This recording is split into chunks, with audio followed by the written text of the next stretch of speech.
Hello বন্ধুরা, good morning. Life স্মাইলের আরেকটি নতুন ব্লগে তোমাদের সকলকে স্বাগত। আশা করি সবাই খুব ভালো আছো, সুস্থ আছো, আর আমিও কিন্তু বেশ ভালো আছি। আজকের ব্লগটা একটু দেরি করে শুরু করেছি, সকাল থেকে শুরু করিনি। মোটামুটি এখন 9টা বাজে, তা এখন থেকে শুরু করলাম। তা কিছুক্ষণ আগে মেয়ে চলে গেছে স্কুলে, আজকে ওর বাবাই ওকে স্কুলের বাসে দিতে গেছে। তা সকাল সকাল আমার রান্না বান্না আগে কমপ্লিট করে নিয়েছি, তারপর ব্লগটা শুরু করেছি। কী বলতো, এখন এত গরম পড়েছে, আমি সকাল সকাল উঠে কী করছি, আগে রান্নাঘরের কাজটা বেশিরভাগটাই কমপ্লিট করে নিয়েছি, আর তার সাথে যতটা পারছি ঘরের কাজগুলো করে নিচ্ছি, করে তারপর বাদবাকি কাজগুলো ধীরে সুস্থে আস্তে আস্তে করছি। তা সেটাই করেছি আজকেও। মোটামুটি 5টা নাগাদ উঠে কী করেছি, রান্নার দিকটা করেছি। আর রান্না বিশেষ কিছু করছিও না, ওই একটা তরকারি আর ডাল আর একটু ভাজাভুজি করছি বেলার দিকে, বা কোনো সময় মাছের ঝোল করছি, ডাল করছি আর একটু সেদ্ধ দিয়ে রাখছি, মানে এই রকম করেই এখন কাটাচ্ছি। অ্যাকচুয়ালি এতটা গরম পড়ে গেছে না, আর ভালো লাগছে না কিচ্ছু, মানে রান্নাঘরে যেতেই যেন ভয় লাগছে। ওদিকে রান্নাঘরের কাজ বিশেষ একটা নেই, শুধু কয়েকটা বাসন আছে, সেইগুলো ধুয়ে ফেলবো একটু বাদে, আর রান্নাঘরটা পরিষ্কার আছে। তা ভাবলাম তার আগে এই ডাইনিং টেবিলে যা যা জিনিসগুলো আছে সেগুলো একটু পরিষ্কার করে নিই, মানে গুছিয়ে নিই।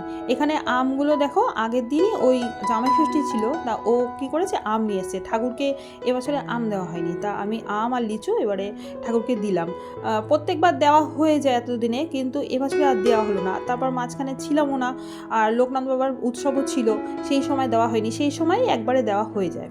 তা আর কি করা যাবে, তা ষষ্ঠীর দিনই ভাবলাম যে ভালো দিন আছে, তা আম দিয়ে লিচু দিয়ে ঠাকুরকে একটু পুজো দিই। আর এখানে ওই হাজব্যান্ড কী করেছে, বাজার থেকে এই জিনিসগুলো নিয়েছে, তা এইগুলো কৌটোর মধ্যে ঢেলে দিচ্ছি। এই যে এইগুলো না, এইগুলো খেতে কিন্তু বেশ ভালো লাগে। এইগুলো মানে লালু বুলু এরকম টাইপের কিছু একটা বলে, আমরা সেটা বলি। আর যদিও এটা মিষ্টি নয়, এটা একটু নোনতা টাইপের, খেতে ভালো লাগে ঠিকই, কিন্তু খাওয়ার পরে না খুব অম্বল হয়ে যায়, মানে টক জল উঠতে থাকে, আর মুখটাও একদম টকটক হয়ে যায়।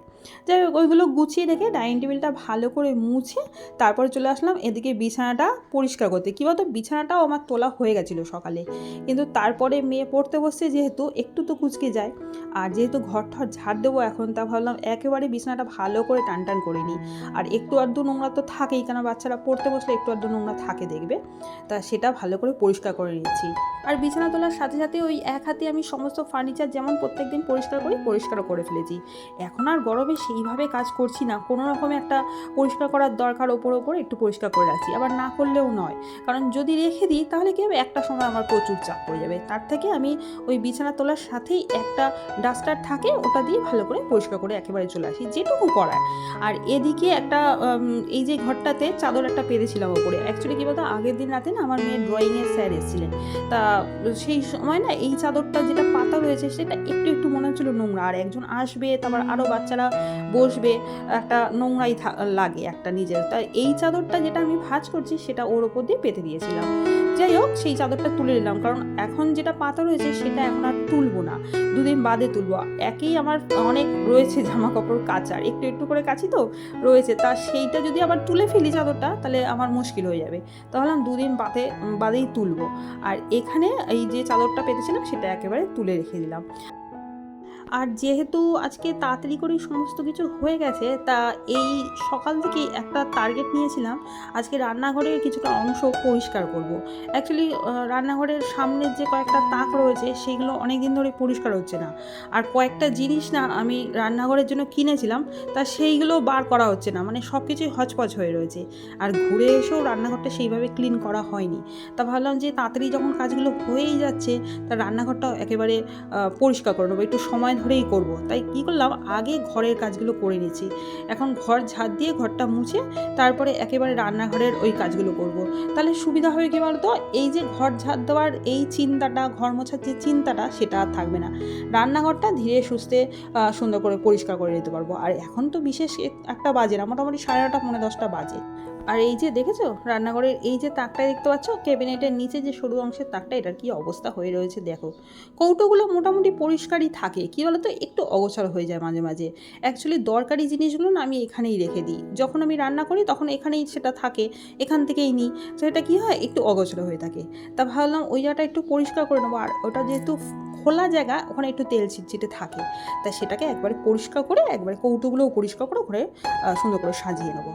আর এই যে 3টে কৌটো তোমাদের বললাম অনেক দিন আগে এনেছিলাম, কিন্তু মাঝখানে মন মেজাজ ভালো ছিল না বলে আমি এই কৌটোগুলো আর ইউজ করিনি, বার করিনি। তা পুরী যাওয়ার আগে সেগুলো বার করবো ভেবেছিলাম, তা ভাবলাম যে না, এখন আর বার করবো না, পুরী থেকে ঘুরে এসে বার করবো। তা আজকে এই কৌটোগুলো ভাবলাম যে না, বারই করি। আর ওই যে ছোটো ছোটো কাঠের চামচগুলো পুরী থেকে নিয়ে এসেছি, সেইগুলো একেবারে বার করে নেবো। আর এই কৌটোগুলো না আমি মোটামুটি হাতিবাগান থেকে এনেছিলাম। 3টে যে কৌটো দেখছো একই রকম টাইপের দেখতে, এইগুলো 200 টাকার মতো চেয়েছিলো, আমি ওই 110 কি 120 এরকম দিয়ে এনেছি, ছোটো সাইজের কৌটো। আর ওই যে একটা দেখতে পাচ্ছ, হ্যাঁ এই যে এই কৌটোটা দেখতে পাচ্ছ, এই কৌটোটা মোটামুটি 100 চেয়েছিলো, আমি 60-70 টাকা এরকম দিয়ে এনেছি। বেশ ভালো লাগছিলো কৌটোগুলো দেখতে, বিশেষ করে ওই যে একটা কৌটো, সেটা দেখে আমার খুব ভালো লেগেছে, মনে হচ্ছিলো একদম পুরো কাচের, তাই ওই কৌটোটা নিয়েছি। এবার এখনও পর্যন্ত ঠিক করতে পারছি না যে কৌটোগুলোতে কি কি রাখবো তো কিছু না কিছু জানি, আমি ঠিক করে রেখেছি মোটামুটি, তা সেইগুলোই রাখবো। আর আগে কৌটোগুলো মুছে নিয়েছি, আর তার আগে মানে যখন এনেছিলাম মোটামুটি জানুয়ারি মাস নাগাদ এনেই ধুয়ে রেখে দিয়েছিলাম, তা অনেক দিন হয়ে গেছে, তা ভাবলাম যে এখন একটু মুছে তারপরে এই জিনিসগুলো রেখে দিই। আর এই যে প্যাকেটে যেই জিনিসগুলো দেখছো, এগুলো হচ্ছে জিরের গুঁড়ো আর ধনের গুঁড়ো, তাই এই কৌটোগুলোতে না এইগুলোই ভাজিয়ে রেখে দিই। আর এই যে জিরে গুঁড়ো ধনের গুঁড়ো না, আমার হাজব্যান্ড কী করে, ওই বাজার থেকে নিয়ে আসে, বাজারে না একটা জিরে ধনে এইসব মানে লঙ্কা এইসব গুঁড়ো না ভাঙিয়ে দেয়। আর এখন এমনি মার্কেটে কিনতে যাও, যেগুলো প্যাকেটে কিনি, সেই জিরের গুঁড়োর দাম কিন্তু প্রচুর পরিমাণে নিয়ে নেয়। সেই জন্য কী করি, আমরা ওই বাজার থেকেই ভাঙানি দোকান থেকে নিয়ে আসি, অনেকটা মানে সাশ্রয় হয়, তার সাথে জিনিসগুলো খেতেও কিন্তু ভালো, মানে খেতে ভালো বলতে রান্নাতে দিলে কোনো খারাপ অসুবিধা হয় না, ভালোই খেতে হয়, আর যথেষ্ট মিহি করে বাটা। মানে অনেকে ভাবতে পারো হয়তো এগুলো ভালো নয়, কিন্তু আমি বলবো এটা সত্যি খুব ভালো, অনেক দিন ধরে রান্না করছি তো বেশ ভালো। আর এই যে একটা কাঠের চামচ ভাবলাম এই হলুদের গুঁড়োর প্যাকেটের কৌটোর মধ্যে রেখে দিই, এরকম করেই রাখবো ভেবেছিলাম। 4টে নিয়ে এসেছি, এই একটা হলুদে রাখলাম আর একটা নুনের কৌটোতে রাখবো, আর 2টো কিসে রাখবো এখনও ঠিক করিনি। আর একটা কৌটো পড়ে রইলো, ওটাকে রাখবো, কিছু না কিছু রাখবো, এখন রেখে দিচ্ছি, পরে কোনো একটা জিনিস ওখানে রেখে দেবো। আর এই যে রান্নাঘরের তাকটা তোমাদের দেখালাম কিছুক্ষণ আগে, সেই তাকটা এবার ভাবছি ভালো করে পরিষ্কার করিনি, তার আগে কৌটোগুলো একটু ভালো করে পরিষ্কার করব। আজকে কৌটোগুলো যে ক্লিনারটা দিয়ে পরিষ্কার করব সেটা বানিয়ে তোমাদের সাথে শেয়ার করব। আগেও এইভাবে আমি পরিষ্কার করেছি, তা ভাবলাম আজকে তোমাদের সাথে শেয়ার করে নিই। একটু ভিনিগার দিয়ে নিলাম, ভিনিগারটা যেটুকু ছিল পুরোটাই আজকে শেষ করে দিয়েছি, প্রায় 2 চামচের মতো ছিল। তার মধ্যে একটু সোডা দিলাম, মানে খাবার সোডা, আর তার সাথে একটু পেস্ট যোগ করলাম, আর এর মধ্যে একটু জলও দিয়েছি।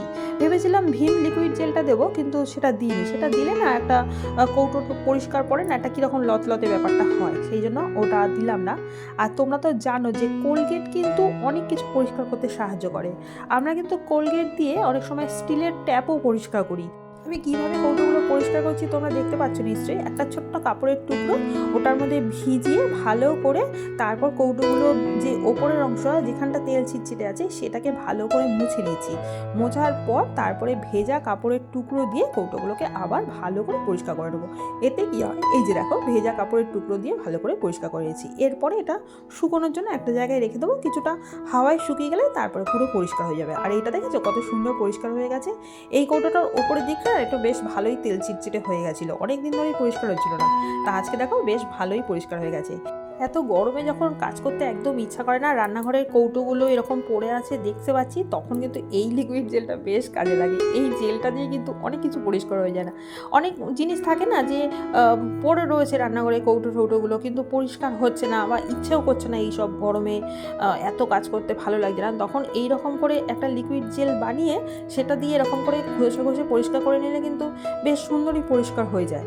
আর ওই লিকুইড জেলটা দিয়েই মানে যেটা বানিয়েছি সেটা দিয়ে কিন্তু আমি এই তাকটাও একবারে পরিষ্কার করে নিলাম, আর তার সাথে ওই যে টাইলসগুলো আছে দেওয়ালে সবই আজকে ওইটা দিয়েই পরিষ্কার করে নেবো। হ্যাঁ একটু নোংরা বেরোবে, কিন্তু ওটা দিয়ে ভাবছি সমস্তটা পরিষ্কার করে নেবো। আর এখানে চিনির কৌটো আর চা পাতার কৌটোর মধ্যে ওই যে কাঠের চামচগুলো সেগুলো রেখে দিলাম, তার সাথে নুনের কৌটোতেই রেখে দিলাম, কিন্তু নুনের কৌটোর এই যে চামচটা অনেকটা ছোট হয়ে গেছে, এটা পরে সরিয়ে রাখবো। আর এখন আর সরালাম না, কিন্তু পরে যখন রান্নায় গেছি না তখন দেখছি বেশ ছোটোই হয়ে গেছে, খুব অসুবিধাই হচ্ছে, একদম ভেতরে পড়ে যাচ্ছে। আর এখানে দেখো তাকটা একদম পরিষ্কার হয়ে গেছে, করে একেবারে এই জায়গাটা পরিষ্কার করে সুন্দর করে গুছিয়ে নিয়েছি। আর এই লিকুইড জেলটা দিয়ে এই তাকটা পরিষ্কার করলাম না, খুব সুন্দর পরিষ্কার হয়েছে, আর খুব তাড়াতাড়িও নোংরাগুলো উঠে যাচ্ছে। আর দেখো তাকটা গুছিয়ে নিয়েছি। এরপরে ওই যেটুকু লিকুইড জেল রয়েছে, মানে লিকুইডটা তৈরি করেছি যেটুকু রয়েছে সেটা দিয়ে হয় যে এই কর্নারটা একবারে পরিষ্কার করে নেবো। এই যে এখানে যে ছোট্ট জলপিড়িটা আছে না, এটা অনেক বছর আগে আমার হাজব্যান্ড তৈরি করেছিল আমার মেয়ের জন্য, ওর পড়াশোনার টুল হিসেবে। তখন ছোট ছিল, ছোট বই খাতাপত্র ছোট্ট করে বানিয়ে দিয়েছিল। তাই এখন আর এটা বিশেষ কিছু কাজে লাগে না, তাই রান্নাঘরের এই কোণটার মধ্যে রেখে দিয়েছি। এখানে বিশেষ কিছু থাকে না, ওই টুকিটাকি জিনিসপত্রগুলো থাকে। আর ওই লিকুইড জেলটা দিয়েই কিন্তু আমি সমস্ত কিছু একবারে পরিষ্কার করে একটু ভিজে কাপড়ের টুকরো দিয়ে পরিষ্কার করে নিলাম। আর এই যে নীল কৌটোটা দেখতে পাচ্ছ, এটার মধ্যে না আমার মেয়ের কয়েকটা টিফিন এখানে রাখি, আর দুই একটা ছোটোখাটো জিনিস এখানে রাখি। আর এখানে এই দিকটাও একদম পরিষ্কার হয়ে গেছে, এই যে বললাম টুকিটাকি জিনিসগুলো রাখি। এরপরে রান্নাঘরের বাদবাকি অংশগুলো পরিষ্কার করব, তার আগে গ্যাসটা পরিষ্কার করব। আর আজকে আর গ্যাসের এই ঝিকগুলো তুলে পরিষ্কার করলাম না, কারণ কিছুক্ষণ বাদেই মাছ ভাজা করব, মাছের তেলের বড়া করব, সেই আবার পরে পরিষ্কার করতে হবে। তাই জন্য আজকে আর এখন পরিষ্কার করলাম না, দুপুরবেলা খাওয়া দাওয়ার পর পরিষ্কার করব। আর যদি ইচ্ছে না করে তাহলে একেবারে রাত্রে করব, কারণ গরমের মধ্যে না অনেক কিছু ইচ্ছে নাই করতে পারে। আর তার সাথে সাথে সমস্ত টাইলস, তারপর কাউন্টার টপ সমস্তটাই ওই একই লিকুইড জেলটা দিয়ে একদম পরিষ্কার করে দিলাম। তাহলে কী বলতো, অনেকটা জিনিসটা কাজে লেগে গেল। আর এখানে দেখো রান্নাঘর একদম পরিষ্কার হয়ে গেছে। তাহলে বন্ধুরা, আজকের মতো ভিডিওটা আমি এখানেই শেষ করলাম। যদি ভিডিওতে কিছু ভালো লেগে থাকে তাহলে প্লিজ একটা লাইক করো, কমেন্ট করো, আর একটা সাবস্ক্রাইব করে দিলো। তাহলে আজকের মতো টাটা, বাই।